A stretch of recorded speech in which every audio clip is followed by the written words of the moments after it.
Mary, कपड़े नहीं उतारोगी क्या? क्या? पार्ट 2 की शुरुआत रेनू से ही होती है, जो किचन में सब्जी बना रही है। फिर रेनू छोटू को आवाज़ लगाती है और उसे नई नर्स मैरी को यहाँ पर बुलाने के लिए कहती है। इस नई नर्स के इरादे कुछ अलग तरह के होते हैं।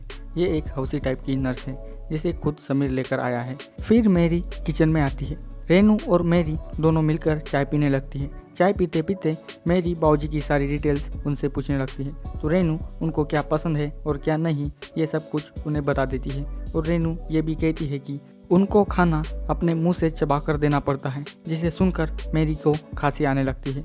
अब रूटीन के हिसाब से मैरी बाबूजी को पहले नहाने ले जाती है।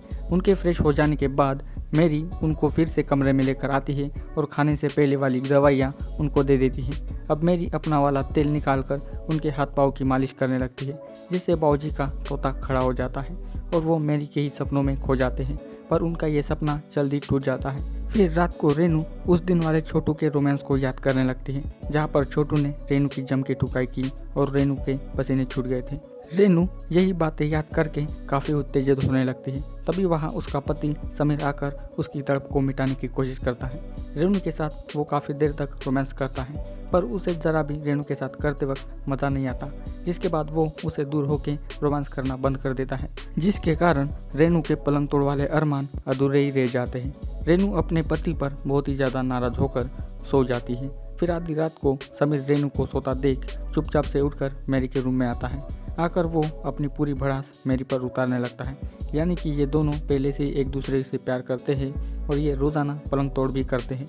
इस रात भी समीर अपनी फैंटेसी मैरी के साथ करके मिटाने लगता है। वो मैरी के साथ बहुत देर तक रोमांस करता है, उसकी जम के ठुकाई भी करता है। ये वाला सीन 10 से 12 मिनट तक चलता है। दोनों पलंग तोड़ करके बहुत ही खुश हो जाते हैं और दोनों का ये वाला सीन खत्म होने के बाद समीर चुपचाप से अपने कमरे में आकर सो जाता है और रेनू को इसकी भनक तक नहीं लगती। फिर अगले दिन रोज की तरह मेरी बाबूजी को नहलाने बाथरूम में ले जाती है। यहाँ पर बाबूजी मेरी के साथ बड़ी हरामखोर भरी बातें करने लगता है, पर मेरी उन पर ध्यान नहीं देती। फिर मेरी उनको नहलाने लगती है तो बाबूजी को अपनी बहू से भी ज़्यादा इसके हाथों में चमत्कार दिखाई देता है। बाबूजी नहाते नहाते फिर से मेरी के ख्यालों में खो जाते हैं। उन्हें लगने लगता है कि मेरा छोटा चेतन हिला रही है और मैं उत्तेजित होता जा रहा हूँ। भले ही ये सपनों वाला पलंग तोड़ हो, पर ये वाला सीन भी काफ़ी ज़बरदस्त है, जहाँ पर आपको 10 से 12 मिनट तक मेरी और बाबूजी का प्यार भरा वाला सीन देखने को मिलेगा। अब बाबूजी सपनों से बाहर आते हैं तो मेरी उनको दिलासा देती है कि आप बहुत ही जल्द ठीक हो जाओगे। ये बोलते ही बाबूजी अपना हाथ मेरी के गुफा में डालने की कोशिश करते हैं तो मेरी उन पर चिल्लाने लगती है, तो बाबूजी मेरी से इस बात के लिए माफ़ी मांगते हैं। फिर अगले सीन में रेनू सोचने लगती है कि कल रात समीर को क्या हो गया था। पहले तो कभी ऐसे नहीं हुआ, जब भी मैंने उनको उकसाया वो तब उन्होंने मेरी जम के टुकाई भी की है। अब रेनू को लगता है कि कहीं मुझ में ही कमी आ गई है। अब वो अपनी कमियां ढूंढने के लिए छोटू को उकसाने लगती है, ताकि उसको पता चले कि समीर और छोटू को क्या चाहिए। इसलिए अब रेनू अपना जादू चलाने के लिए छोटू के पास जाती है और उसको सब्जियां कैसे काटते हैं ये समझाने लगती है, जहाँ पर रेनू काफ़ी ज़्यादा छोटू के करीब जाती है, जिसके बाद छोटू का चेतन खड़ा हो जाता है। छोटू रेनू को टेबल पर ही सुलाकर उनको पहनने लगता है, पर वेट यार, ज़्यादा उछलो मत, ये रेनू का सिर्फ एक ख्वाब होता है। रेनू जोर ज़बरदस्ती करके छोटू को चूमने लगती है और छोटू बहाना बनाकर वहाँ से भाग जाता है। अब रेनू को कंफर्म पता चल जाता है कि कहीं मुझ में ही कोई कमी आ गई है। अब उसे ये भी लगने लगता है कि कहीं समीर का चक्कर किसी और लड़की के साथ तो नहीं चल रहा। अब रेनू को इस बात पर भी शक होने लगता है। अब वो ये सब जानने के लिए क्या करेगी ये तो बाद में ही पता चलेगा। इधर ये ठरकी बुड्ढा मेरी के ख्यालों में रोज़ डूबने लगता है। ये दिन रात सिर्फ उसी के सपने देखकर मूड भी मारने लगता है। अब ये ठरकी कुछ भी करके एक बार ज़रूर मेरी की सिल तोड़ना चाहता है। अब बाबूजी उसको ठोकने के लिए कौन सा आइडिया इस्तेमाल करेंगे ये भी देखने वाली बात है। अब अगले सीन में रेनू नहाने लगती है, पर वो टॉवेल लाना भूल जाती है, तो वो छोटू को आवाज़ लगाती है। तो छोटू सोच में पड़ जाता है कि मालकिन हमें इस टाइम पर क्यों बुला रही है, क्योंकि इसे पता है कि इस टाइम उनका नहाने का होता है। छोटू को अब कुछ ना कुछ गड़बड़ लगने लगती है, फिर भी वो उनके कमरे में जाता है, जिसके बाद रेनू छोटू को सीधा बाथरूम में आने के लिए कहती है। और फिर क्या, रेनू अपनी चरम सुख की तड़प मिटाने के लिए एक नौकर के साथ फिर से पलंग तोड़ करने लगती है। दोनों शावर ऑन करके फुल एंजॉय करते हैं। इधर मेरी छोटू को ढूंढते हुए किचन में आती है, पर उसे वहाँ पर कोई भी नहीं मिलता। तभी हड़बड़ाते हुए छोटू आकर मेरी से टकरा जाता है। तो मेरी रेनू कहाँ पर है ये पूछती है, तो छोटू वो नहा रही है ये कहता है। अब मेरी छोटू के शरीर पर पानी देखकर रेनू और छोटू पर शक होने लगता है। उसे लगता है कि इन दोनों का चक्कर चल रहा है, पर क्या मेरी सच का पता लगा पाएगी ये भी देखने वाली बात है। फिर रेनू मेरी से मिलने उसके कमरे में आती है, जहाँ पर दोनों अपनी लाइफ के बारे में बताने लगती है। मेरी अपनी फैमिली के बारे में सब कुछ बताती है। फिर रात को मेरी बाबूजी को खाना खिलाने लगती है। खाना खिलाने के बाद मेरी बाबूजी को दवाइयाँ देती है, पर बाबूजी की नज़रें तो सिर्फ उसके बम पर जाने लगती है। फिर बुड्ढा मेरी से पैरों की मालिश करने के लिए कहता है, जहाँ पर ये दोनों रोमांस भी करने के लिए भाग जाते हैं, पर मेरी अपने आप को कंट्रोल करके वहाँ से चली जाती है। फिर मेरी पानी पीने किचन में आती है, जहाँ पर समीर चुपचाप से आकर मेरी को कस के पकड़ लेता है और फिर ये दोनों आधी रात को किचन में ही पलंग तोड़ करने लगते हैं। ये किचन में ही खुद काम चालू करते हैं कि तभी रात को वहाँ पर रेनू आती है और अपनी आंखों से ये वाला सीन देखकर चौंक जाती है। और इसी के साथ पार्ट 1 की कहानी भी यहीं पर ख़त्म हो जाती है। अब इसके सेकंड पार्ट की शुरुआत बाबूजी और छोटू से होती है, जहाँ पर छोटू बाबूजी के पैरों को दबा रहा है। तभी रेनू बाल्टी लेकर आती है और फर्श को साफ करने लगती है, जिसे देखकर बाबूजी मस्त गाने गुनगुनाने लगते हैं। उसके थोड़ी देर बाद ही मेरी अपने जलवे बिखेरने आती है। वो योगा के नाम पे अपने संतरों के दर्शन छोटू और बाबूजी को देने लगती है।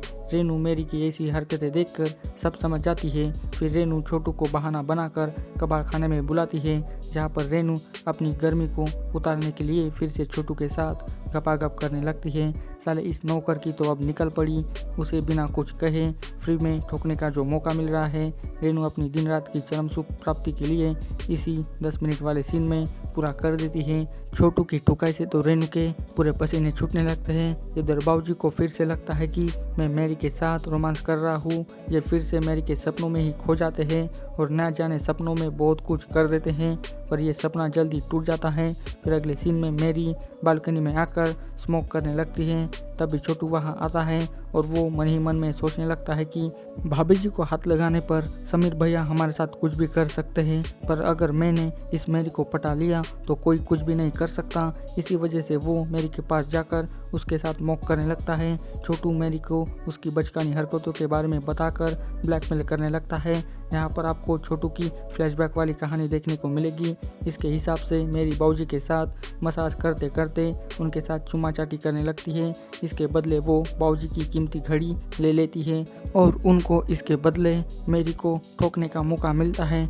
और यही सीन छोटू ने खिड़की से झाँक कर देखा था और इसी के बदले अब वो मैरी को ब्लैकमेल करके एक बार सेल तोड़ने का मौका मांगता है, जिसे सुनकर मैरी की बोलती बंद हो जाती है, पर ये छोटू को देने से मना करती है। तो अब छोटू इसके साथ क्या करेगा ये भी देखने वाली बात है। फिर रात को रेनू अलमारी से कुर्ता निकालकर अपने ससुर को पहनाती है और बाबूजी उस रात वाली बात फिर से दोहराते हैं, पर रेनू उनकी एक नहीं सुनती और वो वहाँ से चली जाती है।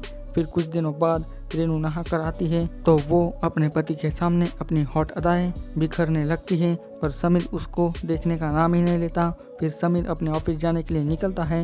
यहाँ पर मेरी समीर से मिलने आती है तो समीर कहता है कि घर वालों की वजह से हम अपने अरमानों को पूरा नहीं कर सकते, तो क्यों ना हम बाहर जाकर रोमांस करें। इनकी ये चापलूसी भरी बातें फिर से छोटू सुन लेता है। अब कुछ भी करके समीर कुछ जुगाड़ लगाना चाहता है। अब वो कौन सी तरकीब बनाएगा ये भी देखने वाली बात है। फिर कुछ देर बाद छोटू रेनू के पास आकर मेरी के बारे में कुछ बताने लगता है कि तभी मेरी वहाँ आ जाती है, जिसके बाद छोटू बात को घुमा के वहाँ से चला जाता है। फिर रेनू अपने हाथों पर मेहंदी लगाने लगती है क्योंकि आज उसका जन्मदिन है। इसी वजह से मेरी रेनू को मेहंदी लगा कर देती है। अगले सीन में मेरी फल लेके बाबूजी के पास जाती है, जहाँ पर मेरी केले को लैंड की तरह बुड्ढे के मुंह में घुसाती है, जिसके बाद फिर से बाबूजी के अरमान जाग जाते हैं। पर मेरी पहले माल देने के लिए कहती है, पर अब बुड्ढे के पास देने के लिए कुछ भी नहीं बचा, जिसके कारण उसे कुछ भी नहीं मिल सकता। अब ये बुड्ढा भी कौन सी तरकीब लगाकर मेरी को ठोकेगा ये भी देखने वाली बात है। फिर मेरी समीर को फ़ोन करके याद दिलाती है कि आज तुम्हारे बीवी का बर्थडे है, जिसके बाद समीर रेनू के लिए स्मॉल पार्टी अरेंज करता है और उसे सरप्राइज देख के उसकी नज़र में और ऊंचा बन जाता है। फिर समीर रेनू को मूवी देखने चलने के लिए कहता है, पर रेनू की तबीयत थोड़ी ख़राब होती है तो वो समीर को मेरी के साथ जाने के लिए कहती है। रेनू के जिद करने पर समीर मेरी को ले जाने के लिए मान जाता है। इसी बहाने से मेरी और समीर को अच्छा चांस भी मिल जाएगा, जिसके बाद दोनों मूवी देखने के बगैर दोनों गाड़ी में ही पलंग तोड़ करने लगते हैं। दोनों ही अपने अरमानों को पूरा करने लगते हैं और इधर रेनू अपने ससुर को सबक सिखाने के लिए उनके कमरे में आकर उन्हीं के सामने छोटू के साथ चुमा चाटी करने लगती है। बुड्ढे को तो कुछ भी समझ में नहीं आता कि आखिर ये सब क्या चल रहा है। फिर रेनू सब कुछ बताकर उनके ही सामने पूरा लाइव शो दिखाने लगती है, जिसे देखकर बाबूजी को भी मन करता है अपने बहू को चाटने का, पर वो कुछ भी नहीं कर पाता और छोटू एंड रेनू अपनी हवस की तड़प को फिर से कम करने लगते हैं। ये 15 मिनट का सीन है, जहाँ पर आपको हर एंगल का सीन देखने को मिलेगा और इसी के साथ इस वेब सीरीज का अंत भी यहीं पर हो जाएगा। इस वेब सीरीज के सीजन 1 की भी स्टोरी मैंने एक्सप्लेन कर दी है, तो जाइए पहले उस वीडियो को देख लीजिए, फिर आपको इस वेब सीरीज को देखना चाहिए क्योंकि वो इसका पार्ट 1 है। आपको इस वेब सीरीज में तर्केश चौहान एज ससुर, Noor Malvika as Renu, Shivkant Lakhanpal as Sameer, Sohil Shaikh as Chhotu and Hiral Raddiya as Mary, ये सभी आपको इस वेब सीरीज में दिखाई देने वाले हैं। सभी ने मिलकर बहुत ही अच्छी एक्टिंग की है और आपको ये वेब सीरीज उल्लू के ऑफिशियल ऐप पर देखने को मिलेगी। आपको इसके तीनों पार्ट में भर भर के हॉट सीन्स और एंटरटेनिंग वाले सीन्स देखने को मिलने वाले हैं। इसके 10 मिनट के बाद आपको हर एक हॉट सीन्स देखने को मिलने वाला है। तो जाइए और जल्दी से इस वेब सीरीज को देख लीजिए। तब तक के लिए इस वीडियो में बस इतना ही। आपको ये वीडियो कैसी लगी मुझे कमेंट करके बताइए और मेरे चैनल को सब्सक्राइब भी कर दीजिए और इस वीडियो की लिंक अपने दोस्तों के साथ भी शेयर कर दीजिए। सो मिलते हैं अभी अगले वीडियो में। Thanks for watching this video.